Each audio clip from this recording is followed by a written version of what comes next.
Hey folks, Jim Thomas here, Fitness Management and Consulting. I appreciate you being here at the channel today. And to all of our regular subscribers, welcome back. It's always good to have you. And for you folks that are new, for you folks that are finding us for the first time, please consider hitting that subscribe button. And to everyone, if you find the content beneficial, please consider hitting that like button as well. And to learn more about me, to learn more about my company, please check out the links below. Initially, I would point you to our courses section, our online educational format, whereby you can find the Gym Management Playbook. And the Gym Management Playbook, this was designed for you folks that are, thinking about getting into the industry, you're new in the industry, you're just getting started, or you're struggling at it, or maybe you're getting reopened and it's been a bumpy ride getting it reopened. The Gym Management Playbook will help you shorten that learning curve. It'll help you improve bottom line profitability. And then for you folks that are new, you're opening a new facility, you're getting open your existing club, or you're ready to expand, click out the gym funding link below where you can potentially qualify for as much as $250,000 in funding with no collateral. So with all that said, let's get into it here and let's get into our topic, and it's how do you check out as a gym owner? How do you check out? Are you an existing gym owner? Okay. Are you getting ready to build a new one? Okay, are you thinking about it? Okay, take a look at this. We've got, 1, 2, 3, 4, 5, 6, 7 things that we put together here that you can evaluate and say, how do I really check out? Am I cut out for this? If I'm new at it, if I'm thinking of buying a club or opening one, hey, how do I fit? If I'm running one, hey, how do I measure up? Or I'm a staffer and I'm thinking about doing it, hey, you might look at some of this and say, hey, here's some things I really need to work on. Now, let me kind of give you the inspiration for where this came from, because I ended up writing a blog about it and we've been published with it a few times. And we had a client, and he was a personal trainer at the gym, and the club was for sale, and he bought it. Okay, so a personal trainer and smart guy, good guy, bought the club, did really well. And I'd worked with a prior ownership group, and I was going to continue on with him. And I remember, talking to him one day, and he was talking about the difference between going from trainer, I'm just kind of worrying about myself, to, as he put it, kind of being in the hot seat, okay, and having to be concerned about what everybody was doing every day. And we got to talking about, what does it take to really be successful at this? Okay, and it's a great topic, and one that we're going to share here with you all right now. And one of the things that I would love to see, if you want, comments in the comment section below, you can email me direct. You can hit me up on Twitter, direct message me. Struggles that you've had as an owner, difficulties that you've had, or success stories as an owner. Love to hear about it, and love to make some of that part of some future videos and future things we talk about here on the channel. So the first thing, and these are really in no particular order, these were just kind of part of what our conversation was, but the first thing was work ethic. Okay, are you a self-starter? I mean, one of my favorite little phrases is, if it is to be, it's up to me. Okay, I mean, there's no one there that's going to tell you to do this. There's no one there telling you to watch the budget. There's no one there telling you, get your marketing together. There's no one telling you got to follow up on sales. There's no one telling you got to train your sales staff. There's no one telling you make sure you go get your own workout in today. A lot of things. Okay, and how would you rate yourself on a scale from 1 to 10? Okay, how would you rate your drive to succeed? Okay, your work ethic. How would you rate your drive to succeed on a scale from 1 to 10? Okay, of course, everybody wants success, and one of the things that I find when we talk about this, when I get into on-site sessions a lot of times, how would you rate your drive to succeed? Okay, and boy, everybody, I want it. I want success. I want success. But who's willing to do what it takes? And what I mean by that is do what it takes. What it takes is, most cases, stepping out of your comfort zone. That's probably what it's going to take. So how do you rate yourself? Think about work ethic, your drive to succeed. Where is it? Do I kind of want it, or do I really want it? Again, I remember back to when I was building clubs, some of those things weren't even a consideration. It was just, well, of course. Of course. Okay. So how do you rate yourself on your drive to succeed, your work ethic, being a self-starter? Next on my list of how do you check out here, how well do you get along with different personalities? Okay, almost chameleon-like, right? How well do you get along with different personalities? Because gym owners, I mean, you need to develop relationships with a variety of people. Okay, and as I would put it, even a cast of characters sometimes. And this is club guests, prospects that come in, members that come in, vendors, staff, bankers, professionals, lawyers, accountants, consultants. I mean, can you deal with an angry member, an unreliable vendor, an angry caller, a cranky salesperson? Okay, and can you do all of that in the best interest of your gym?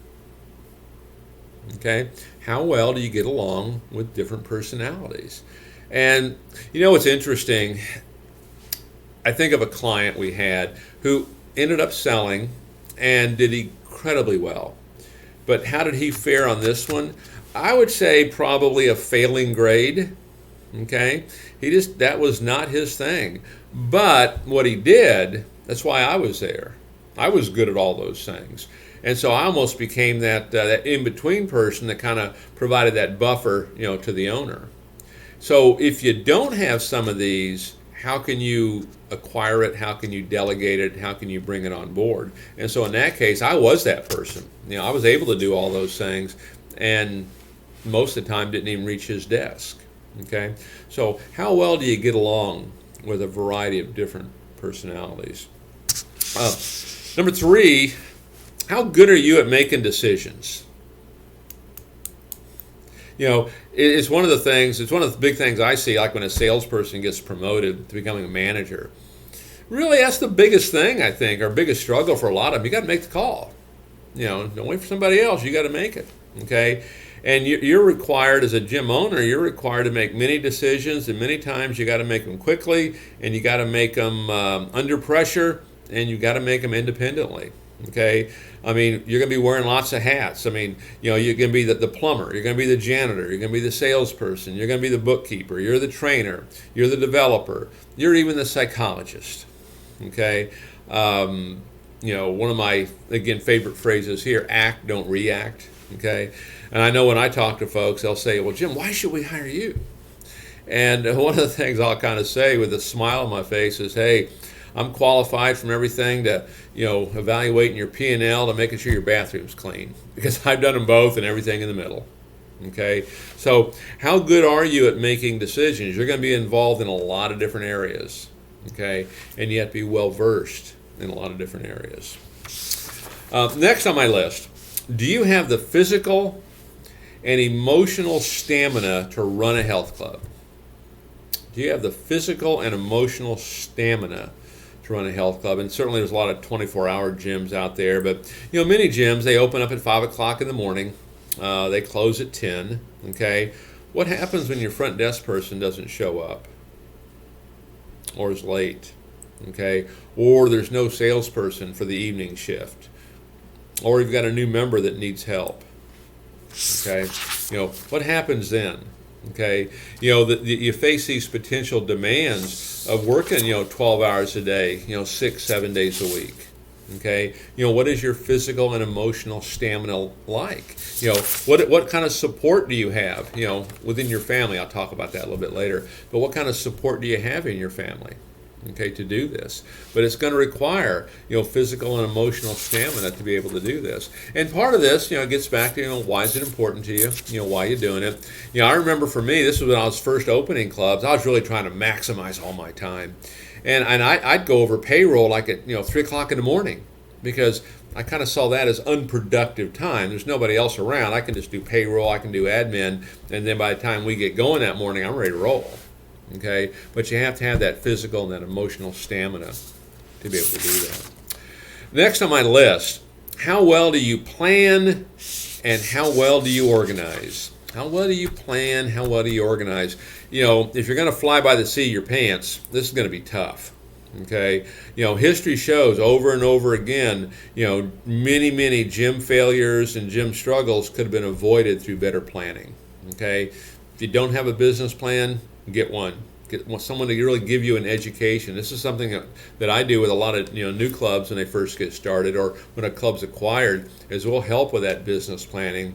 But it's also right along with that is that whole collaborative effort of giving what I call a Harvard level education, on the fitness industry.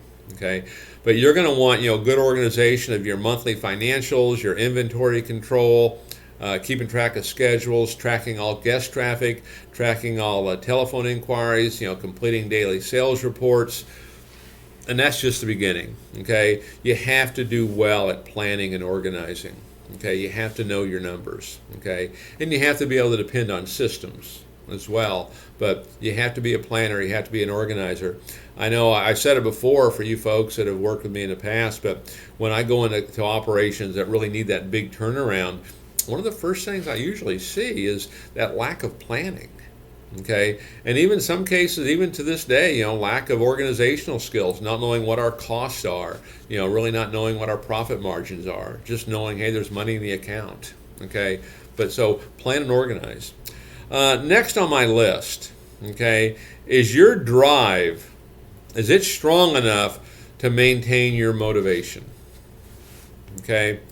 Is your drive strong enough to maintain your motivation? And running a gym, it can wear you down, okay? It can wear you down. If you don't believe me, just start asking around, okay? I know many of the clubs, we've got a whole broker division that we have in our company. Many clubs, why are you selling? Oh, I'm just tired, okay? And it's not where you want to be, okay? Is your drive strong enough, okay, to maintain your motivation? Many gym owners, they get burnt out by having to carry all the responsibility. So part of this is, developing teams and developing staffs and things like that. But the big thing I would suggest, the two things I think on is your drive strong enough, make sure you understand your why. Why are you doing this? What is the reason behind it? Okay? And clearly define it, and it can change, but understand it. But then also plan. Have a plan of action, okay? And, become a student. The more you keep learning about this, the more you become an expert at it. Use this channel for that. This is going to help you, maintain that drive. But when you quit learning, you quit planning, you lose sight as to why you're doing it, boy, things change in a hurry, okay? And they go the wrong direction. So, make sure we're really targeted on this. Okay, and then finally, my last item on here is how do you check out as a gym owner? Is how's the gym business? How's this going to affect your friends, your family, your sense of balance? How's it going to affect that? Okay, all the things we've gone through. You're going to have to be committed. You're going to need a supportive family, a supportive spouse. Are your friends? Are they stand behind you on this? Are they naysayers? Okay, one of the things I've said many times, if you get around people that are unsupportive and are naysayers, turn the other way and run as quick as you can. Now, sometimes you may not be able to run from your friends, but you may have to run from the business opportunity if you don't have that support. Make sure you've got the full support of the people around you. And I would even consider trying to get some of them involved, okay, at some levels in some of this, okay? They're people you trust, they trust you, you want to see them be successful, a lot of good things in there potentially, okay? So take a look at that. Don't just think, well, hey, my family is really not behind this, I'm going to do it anyway. Give some consideration there, because you want, how's this balance, how's this business going to affect the balance in your life, okay? Be real clear on that. And so look at it. How do you check out? How did you check out on that? Okay, if you're an existing owner, how'd you do? Okay, use this as a guideline. Use this as a daily worksheet. How do you check out? If you're thinking about opening a club, you're thinking about acquiring a club, how do you check out? Okay, if you're maybe working in a club right now and maybe you've got an opportunity to advance, you can oversee 3 or 4 clubs, or you can oversee 6 or a whole area. All of these are going to apply to you for the most part. Okay, you don't just have to be an owner all the time on this. So the more we can understand what it's going to take, and I'll kind of wrap up with this. We recently wrapped up with a client who was looking at acquiring a facility, and after going through some of that, the decision was made, maybe that's not the right approach, or at least that's not the right type facility.